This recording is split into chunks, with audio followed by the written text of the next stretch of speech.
I'm Pastor Wendy Van Vliet. Welcome to worship with the Davidsonville United Methodist Church congregation. You're an important part of this worship service, but we can't tell who's with us until you like, comment, or share.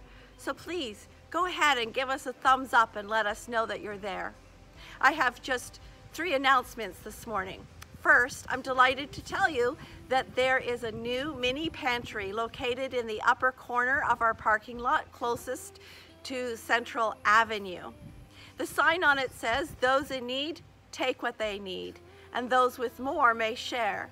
It's there 24/7. Just look for the white raised box. We're off on our final adventure as part of the Nature of Faith sermon series. We're off to Jug Bay Wetlands Sanctuary this Sunday, May the 16th, from 1 until 3. You can find us on the Yellow Trail. We'll be waiting at the Otter Point picnic area. Why don't you pack up a few snacks and come and join us and enjoy God's magnificent creation. The Tongues of Fire team is back in action. Their first sandwich sale is Saturday, May the 22nd from 11 o'clock until 2 o'clock. They'll only open until they sell out, however, so I advise you to get there early because you do not want to miss that delicious taste of barbecue. There's so much to celebrate today, including the Ascension of Jesus. Now, the Ascension of Jesus is one of the church's more mysterious celebrations. It's also Jesus's greatest cliffhanger. After he was resurrected, he came and he taught the disciples and others, and he strengthened their ministry for 40 days, and then he led them out to Bethany, which is just right beside Jerusalem, and then, no, wait, I'm not going to tell you. You'll just have to worship with us and discover more. Let us prepare our hearts and pray together. O God of earth and sky, as Jesus came among us at Bethlehem to raise us up to heaven, so today we recall his departing from us at Jerusalem so that he could be in all places. Although he is hidden from our sight, enable us to abide in him by the power of the Holy Spirit until his mercy and grace fill the whole of creation. Amen.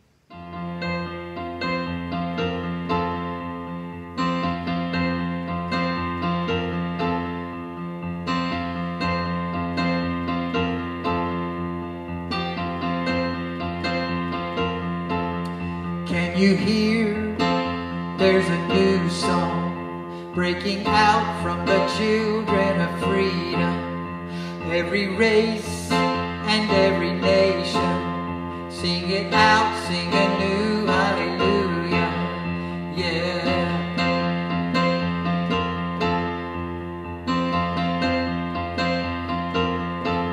And let us sing love to the nations, bringing hope of the grace that has freed us.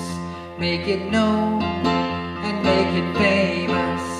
Sing it out, sing a new hallelujah, yeah.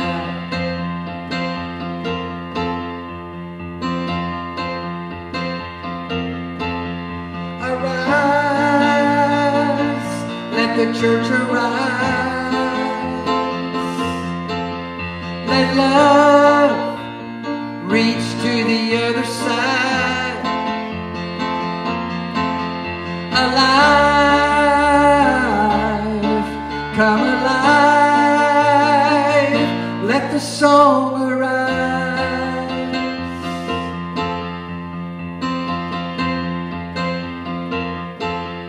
Everyone sing a new song, reaching out with a new hallelujah. Every son and every daughter, everyone sing a new hallelujah, yeah.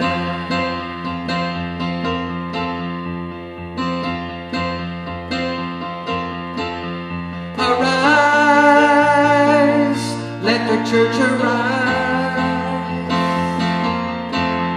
Let love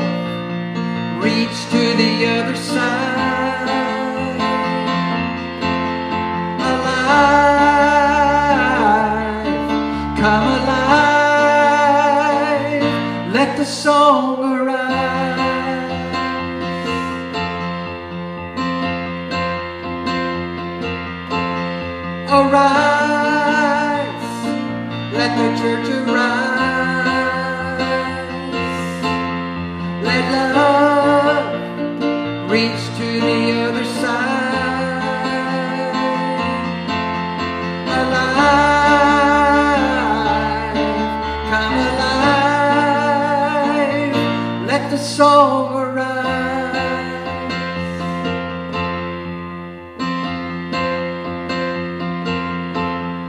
Everyone sing a new hallelujah.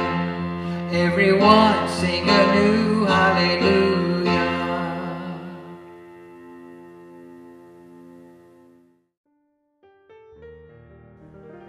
This is Psalm 93. The Lord reigns, he is robed in majesty. The Lord is robed in majesty and armed with strength. Indeed, the world is established firm and secure. Your throne was established long ago. You are from all eternity. The seas have lifted up, Lord. The seas have lifted up their voice. The seas have lifted up their pounding waves. Mightier than the thunder of the great waters, mightier than the breakers of the sea, the Lord on high is mighty. Your statutes, Lord, stand firm. Holiness adorns your house for endless days.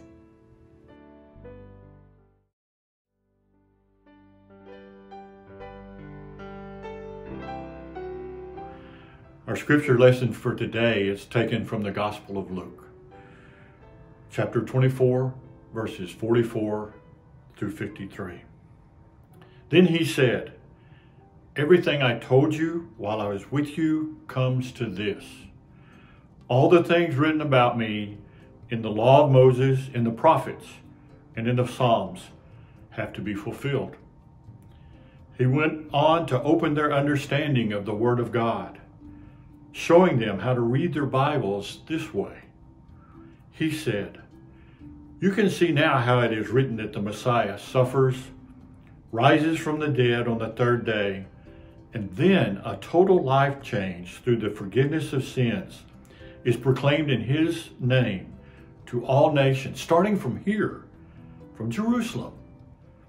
You're the first to hear and see it. You're the witnesses. What comes next is very important. I am sending what my Father promised to you. So stay here in the city until he arrives, until you're equipped with power from on high." He then led them out of the city over to Bethany. Raising his hands, he blessed them. And while blessing them, made his exit, being carried up to heaven. And they were on their knees worshiping him. They returned to Jerusalem bursting with joy. They spent all their time in the temple, praising God. Yes.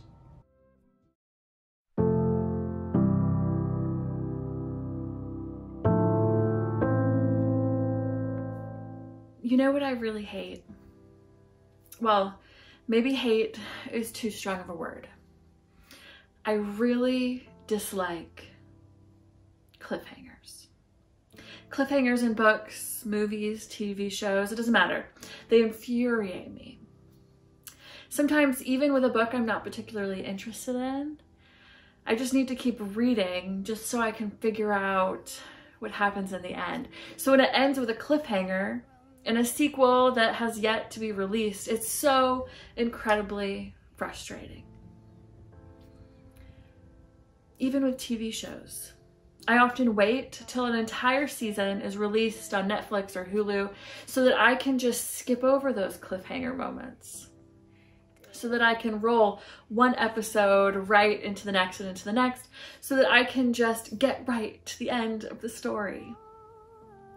But even when I do that, the end of the season normally ends with a cliffhanger.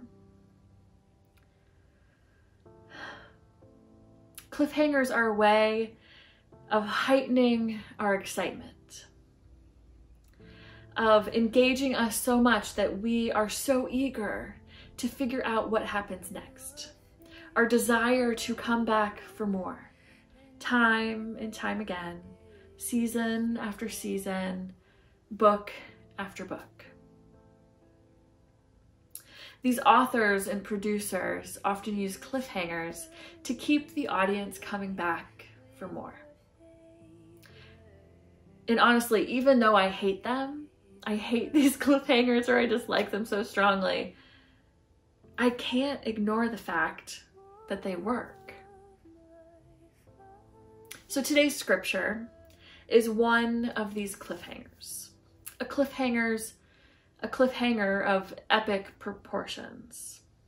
Steve Tidwell just read for us from the Gospel of Luke, chapter 24, verses 44 to 53.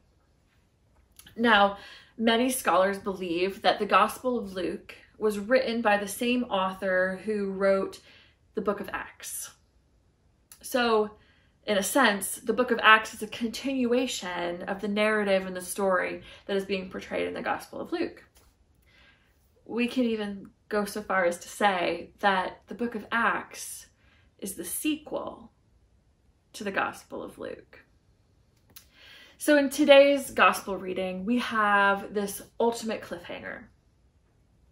In the final section of the Gospel of Luke, in this passage, we have the author setting us up, setting the reader up, the audience up for what's to come, preparing us for what's going to happen later down the road. But unlike what I do in my Netflix series, I just skip to the next season. Let us take a moment and sit with a cliffhanger. Let us look closely at what's happening here before we skip over and move on to the next one. So let's look at today's scripture. The book of Luke, chapter 24, verses 44 to 53. And it's in these verses, in this last part of the Gospel of Luke, that we see the final moments of Jesus' time on earth. The final moments of Jesus' time amongst creation in human flesh.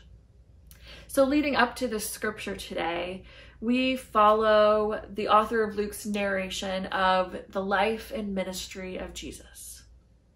His birth, his ministry, all of the miracles and teachings of Jesus. We follow the death on the cross, resurrected Christ living amongst the disciples for 40 days. And all of that leads up to this moment at the end of the gospel. This is the culmination of Jesus' ministry as told by the writer of the Gospel of Luke. So what we find in this scripture is the story of Jesus' ascending into heaven. Now from the Message translation of this verse, starting in verse 10, and it says from the Message translation, "He then led them out of the city over to Bethany. Raising his hands, he blessed them, and while blessing them, made his exit, being carried up to heaven. And they were on their knees, worshiping him. They returned to Jerusalem, bursting with joy. They spent all their time in the temple praising God. Yes, Jesus, resurrected in human flesh, made his exit, being carried up to heaven." Now, for some of us, we may not ever remember hearing about this scripture on a Sunday service.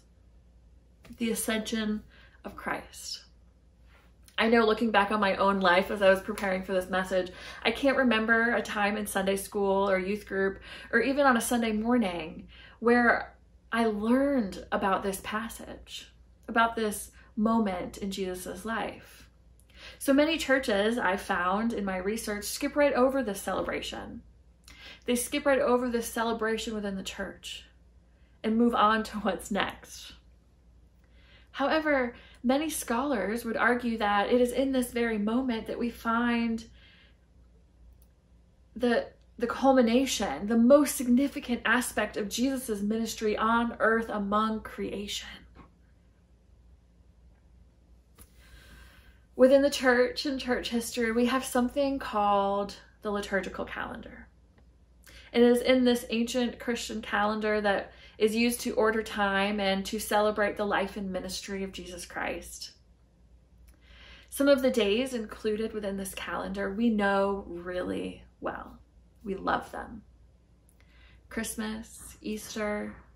We wouldn't dare skip over those sacred, holy days. But we so easily avoid talking about Ascension Day. Why is that? First, logistically, Ascension Day falls on a Thursday.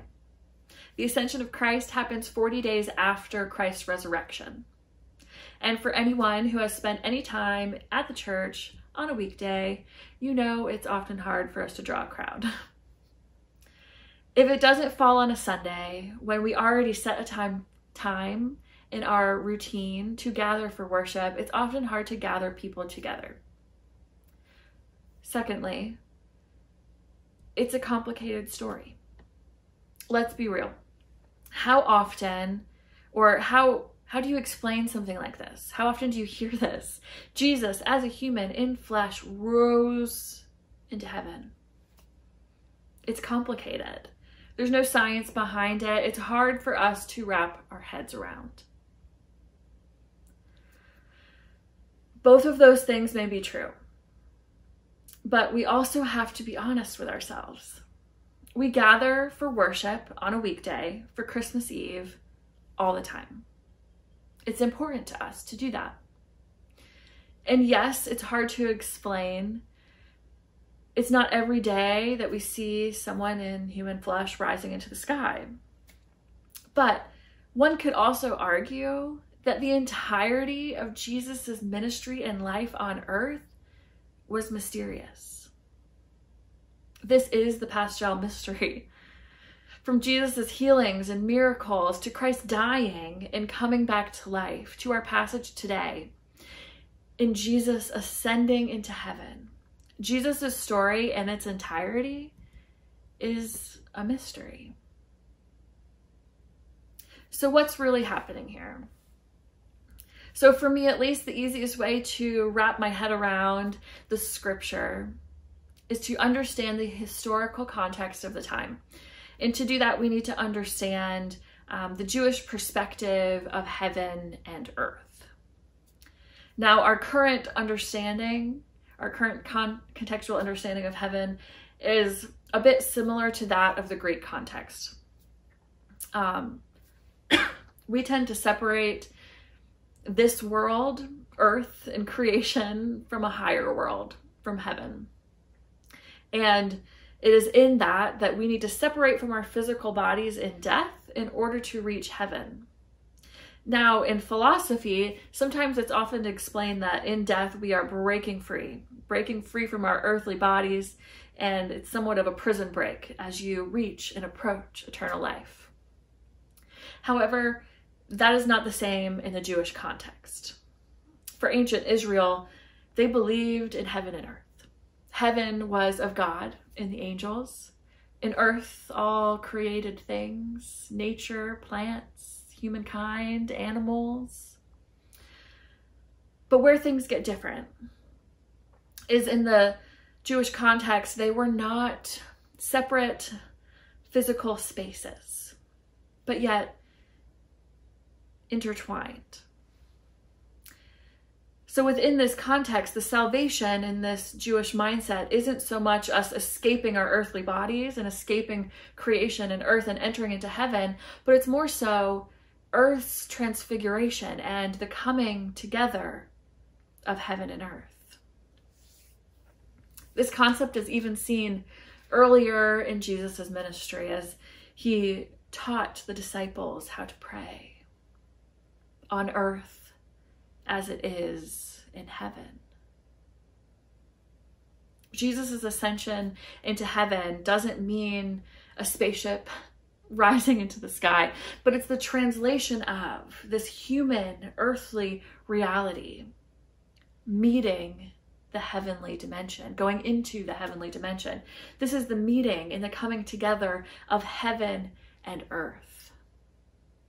In Christ's ascension, the Apostles' Creed depicts it as Jesus ascended into heaven and sitteth at the right hand of God, the Father Almighty.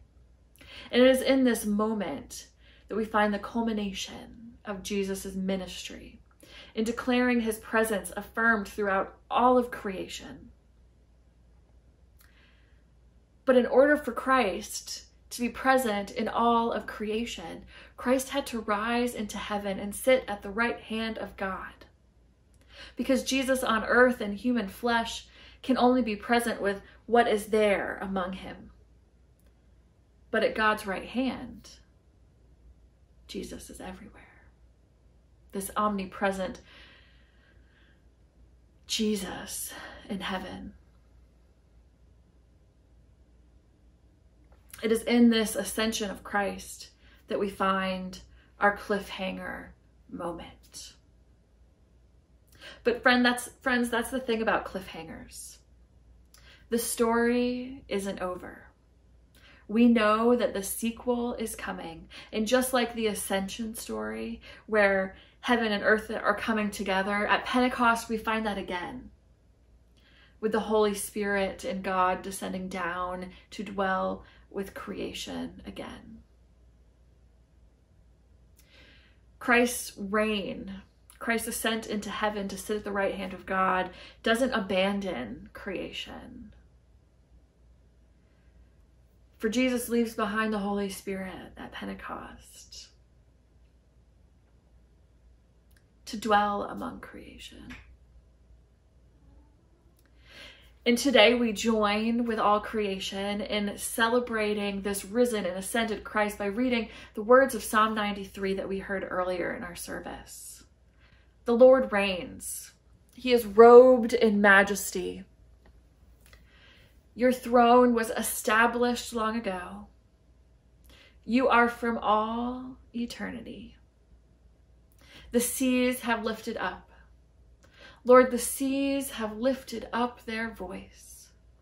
The seas have lifted up their pounding waves, mightier than the thunder of great waters, mightier than the breakers of the sea. The Lord on high is mighty. Friends, let us not just skip past the cliffhanger and turn the page. Let us sit and wait. Wait in the joy of what we just witnessed, but also let us wait in the uncomfortable ache for more, as we wait for what is still to come. Because a cliffhanger means the story isn't over. Amen. All of my fountains are in you.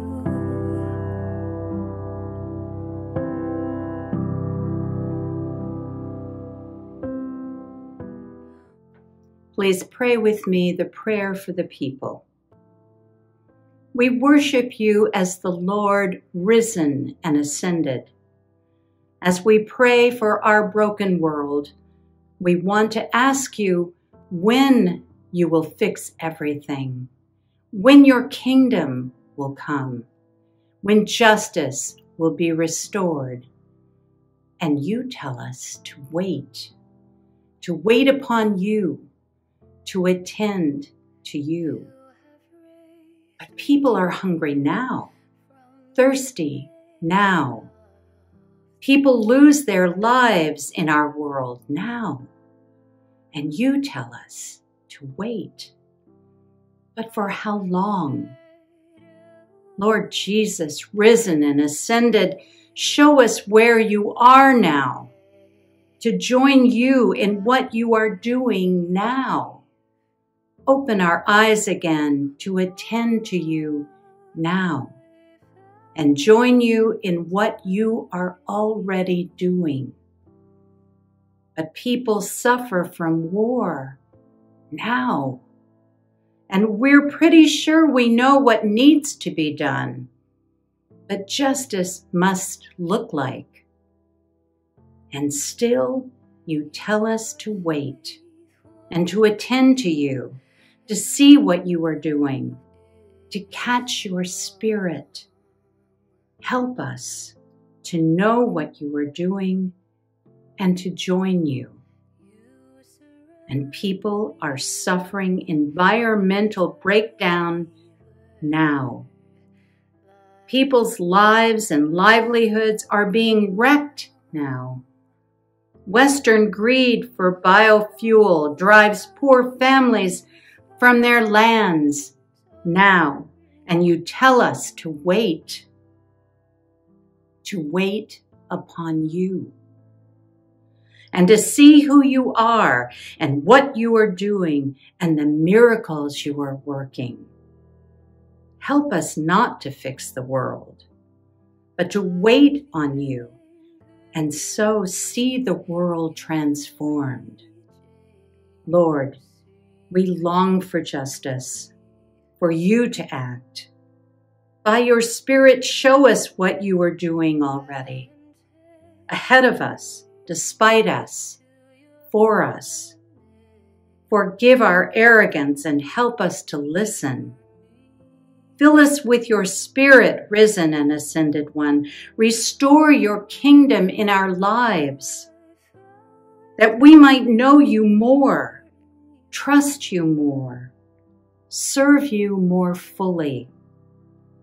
Fill us with your Spirit that we might wait for you, and in so doing, see you at work, and find ourselves drawn in to the glory of your name, risen and ascended Lord. Amen.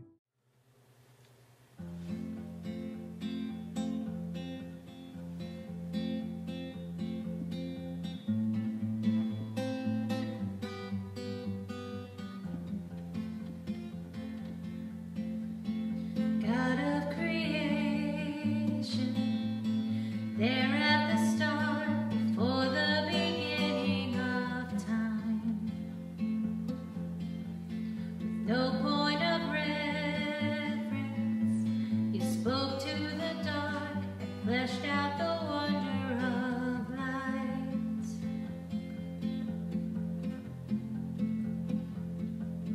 And as you speak, 100 billion galaxies are born. In the vapor of your breath, the planets formed. If the stars were made to worship, so will I can't see your heart in everything that you made. Every bird and star, signal fire of grace. If creation sings your praises, so will I.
If you gladly choose surrender so alive, I can see your heart 8 billion different ways. Every precious one, a child you died to save. If you gave your life to love them so alive, like you would again 100 billion times. But what measure could amount to your desire? You're the one who never leaves the one behind.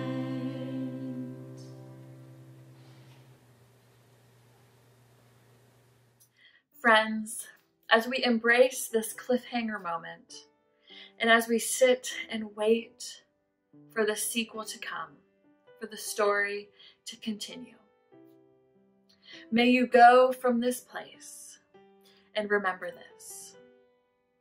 Our God reigns. God is robed with majesty and armed with strength. God's kingdom is from everlasting to everlasting. God holds our world and our lives securely. So do not be afraid, but go from here with confidence, knowing that the God who goes with you is greater and more powerful than anything else you will face this week.